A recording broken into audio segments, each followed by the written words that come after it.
Assalamualaikum Ustadz. Waalaikumsalam warahmatullahi wabarakatuh. Ini Ustadz, saya suka melihat orang gampang panik gitu Ustadz. Apakah itu bagian dari fitrah? Maksudnya apakah setiap orang tuh fitrah takutnya sama atau Allah beda-bedakan gitu? Tapi kok ada yang kayaknya panikan banget, dikit-dikit takut, dikit-dikit takut gitu, takut ini, takut itu gitu. Terus yang kedua, masalah pendidikan anak gitu. Bagaimana Ustadz supaya anak-anak lebih takut dalam pengawasan Allah gitu, saat berbuat berbuat salah dalam pengawasan Allah daripada takut sama setan misalnya Ustadz. Kayaknya mereka lebih lebih takut sama setan gitu daripada sama adanya malaikat atau adanya pengawasan Allah. Gitu Ustadz. Baik, yang pertama, takut yang Allah tanamkan pada jiwa secara fitrah itu ketakutan yang wajar. Ketakutan yang wajar sifatnya. Wajar itu ada di tengah. Ya, wa kadzalika ja'alnakum ummatan wasata. Quran surah ke-2 ayat 143. Demikian kami jadikan kalian umat yang pertengahan. Ya. Jadi saya ingin menunjuk kata wasatanya di sini. Ya, walaupun ini menunjuk kepada sikap, saya ingin tunjukkan pertengahannya. Jadi tengah-tengah ini maksudnya adalah hal yang wajar. Ya, takut, gelisah seperti tadi yang saya contohkan. Gelisah kalau tiba-tiba anak pulang terlambat, ya. Ya, gelisah ketika awan pekat, mendung, itu gelisah yang wajar. Ini bisa kita tarik ke kanan, bisa kita tarik ke kiri. Kalau yang standar, yang wajar, yang biasa ini, kita naikkan levelnya untuk mendekat kepada Allah. Dengan berlatih, berzikir, belajar, tidak harus meninggalkan aktivitas harian. Karena kerabat-kerabat, sahabat-sahabat Nabi pun yang pebisnis, yang politisi, itu kan? Yang diplomat, yang birokrat itu banyak. Tapi mereka malamnya masih sempat tahajud. Yang kata Imam An-Nawawi dalam kitab At-Tibyan fi Adab Hamalatil Quran itu sampai khatam Al-Quran. Uthman bin Affan, Tamim Ad-Dari, ya, dan sebagainya. Banyak sekali pejabat-pejabat. Bahkan di militer Nabi punya 38 sahabat yang panglima dari 12.000. Itu mereka ketakwaannya tinggi, zikirnya tinggi. Nah, mereka naikkan levelnya dari yang wajar menjadi tinggi. Sehingga harapannya dengan itu semua selalu ada dalam perlindungan Allah Subhanahu wa Ta'ala. Jadi ketakutannya bukan ketakutan biasa lagi, bukan standar, tapi naik di atas itu, cuma sifatnya positif. Sifat takut positif ini adalah sifat takut yang mengantarkan dia selalu berada dalam perlindungan Allah. Jadi kalau misalnya dia mau bicara, dia tata dulu nih. Pembicaranya Allah ridha nggak? Kalau bicara nyakitin orang lain nggak sih? Lawan bicara kita tersinggung tidak? Kalau bercanda pun dia cari kata-kata yang tidak berlebihan. Nah itu adalah penjagaan. Jadi yang keluarnya itu outputnya selalu yang baik. Ya, tapi jiwanya terkontrol dalam keadaan tenang. Itu yang positif. Kalau negatif, dari yang wajar tadi yang tengah-tengah, itu terbawanya apa yang disebut dengan sekarang dengan anxiety itu. Kegelisahan yang tidak wajar. Sedikit-sedikit gelisah. Sedikit-sedikit penasaran. Sehingga yang keluar dari situ apa? Pertanyaan-pertanyaan yang tidak wajar. Ya, pikiran-pikiran yang tidak wajar. Sehingga memberikan bahkan beban kepada pikiran, bukan ketenangan. Karena normalnya kalau dia menjadi khasyah yang positif atau khauf yang netral, itu pikiran nggak terbebani. Masih biasa. Tinggal dia berikhtiar mengatasi itu. Tapi kalau sedikit-sedikit dia mendapatkan kegelisahan yang memberikan beban kepada pikiran, itu was-was dari syaitan. Yaitu was-was. Dan setan memberikan ketergesa-gesaan. Innamal ajalatu minasyaitan, kata Nabi. Ketergesa-gesaan itu dari setan. Ya, untuk bersikap dan sebagainya. Maka bagaimana keluar dari situ?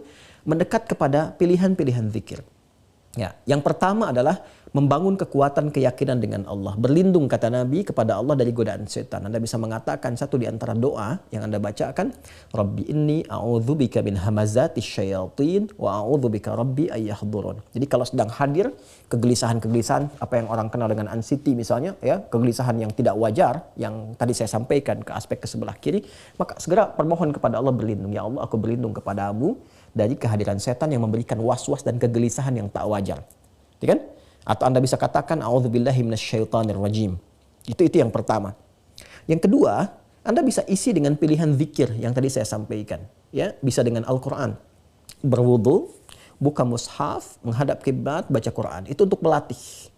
Ya, sehingga lekat dengan Quran, lekat dengan Quran, lekat dengan Quran. Minimal Anda berusaha untuk membaca dan membaca. Ya, ada lagi misalnya ada yang dilakukan dengan sholat, ya.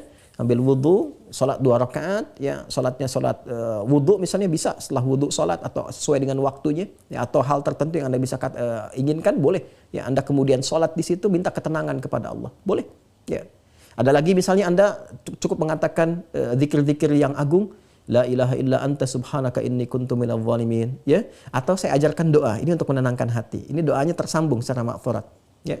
Allahumma ati nafsi taqwaha wa zakkiha anta khairu man zakkaha anta waliyuha wa maulaha. Ini doa yang sering saya biasakan baca, minta ketenangan, ya, ketentraman, ya. Saya ulangi ya. Allahumma ati nafsi taqwaha. Duhai Allah, anugerahkan kepada jiwaku pengendalian dalam takwa. Wa zakkiha anta khairu man zakkaha. Dan bersihkanlah ia dari segala gangguan dan kotoran, karena engkaulah yang maha untuk melakukannya. Anta waliyuha wa maulaha. Engkau pemilik dan pengendalinya. Saya ulang ya. Allahumma ati nafsi taqwaha wa zakkiha anta khairu man zakkaha anta waliyuha wa maulaha. Itu doa asalnya. Kalau dihadapkan pada situasi yang besar yang berpotensi melahirkan kegelisahan, ini bukan muncul dari kita tiba-tiba, tapi hal yang besar yang akan kita hadapi, menghadap seseorang, menghadap ini, dan berpotensi kita agak khawatir atau takut, maka baca doanya Nabi Musa. Ya, yang di surat Thaha itu, Rabbi shrahli sadri wa yassirli amri wahlul 'uqdatam min lisani yafqahu qauli. Nah, itu diantaranya. Sedangkan yang kedua, bagaimana menanamkan rasa takut kepada anak. Anak itu bening, jernih, dan hanya mendapatkan pantulan dari lingkungan sekitarnya. Itu yang kata Nabi, kullu mauludin yuladu 'alal fitrah. Setiap yang lahir itu berada dalam fitrahnya. Jadi anak itu baik, bersih, bening, gitu kan? Nah, kemudian juga cenderung kepada kebaikan. Tapi fa'abawahu, lingkungan sekitaran, yuhawidani au yunassirani au yumajjisani, memberikan pengaruh kepada dia. Nah, maka hal terbaik kata Al-Quran, ya Al-Quran dulu, menjadikan anak itu dekat dengan Allah, takut kepada Allah yang positif tadi itu, bentuk lingkungan di keluarga yang baik. Orang tuanya dulu praktekkan, ya, sholat berjamaah sama-sama, ayah jadi imam, ibu ada di situ, anak melihat, mencontoh. Ngaji Quran, ngaji dulu bareng-bareng.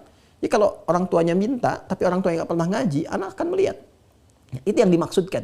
Jadi lingkungan ditata, soleh dulu, itu spirit Quran surah ke-3 Ali Imran ayat 35 sampai 37. Jadi Imran dengan Hannah itu diberi contoh oleh Allah lewat Imran dan Hannah. Jadi bukan Nabi, bukan Rasul. Supaya kita nggak ngeles. Ya, ini kan Nabi, ini kan Rasul. Allah kasih yang bukan Nabi, bukan Rasul. Ya. Imran dengan Hannah kompak. Menyiapkan diri bahkan dari sejak mengandung Hannah. Ya, cuma kadar Allah nanti Imran meninggal kan. Imran meninggal duluan, ya Hannah melahirkan Maryam. Tapi amanahnya dijaga. Begitu kemudian Maria lahir, apa yang terjadi? Yang terjadi indahnya adalah disiapkan seperti amanah sebelumnya. Dipilih guru yang baik Nabi Zakaria, ditempatkan di tempat yang baik mihrab, kemudian dirawat di sekitarnya dengan cara yang terbaik. Apa yang terjadi? Jawabannya fataqabbalaha rabbuha biqabulin hasanin wa ambataha nabatan hasana. Selanjutnya, ketika orang tua benar-benar berikhtiar seperti tadi yang disampaikan, harta berikan yang halal, doa minta kepada Allah, ayat 36-nya berdoa, doa minta kepada Allah Subhanahu wa taala, berikan harta yang halal, bangun lingkungan yang kondusif, cari guru yang baik. Biarkan selanjutnya kata Allah, saya yang menjaga anak itu berada dalam penjagaan yang terbaik. Itu spiritnya. Dan prakteknya ada di Quran surah 31, Luqman ayat 13 sampai dengan 19. Wallahu ta'ala alam bisawab.